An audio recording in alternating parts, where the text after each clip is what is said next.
everyone, welcome to day 7 of the 31 Days to Get Organised challenges. Now today it's all about sharp items in your kitchen. So that's knives or maybe the meat cleaver or scissors or peelers, anything with a sharp edge, because these guys need to be a little separate in your drawers so that they don't run the risk of cutting you. Now while this cheddar is also extra sharp, I'm not referring to this.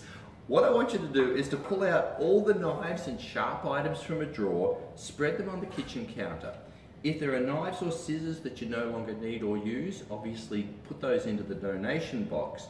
And for the rest, organize them carefully, make sure they're a little separated, because no one wants to get sliced when you open one of your kitchen drawers. Let's hear how you do. No cheddar jokes.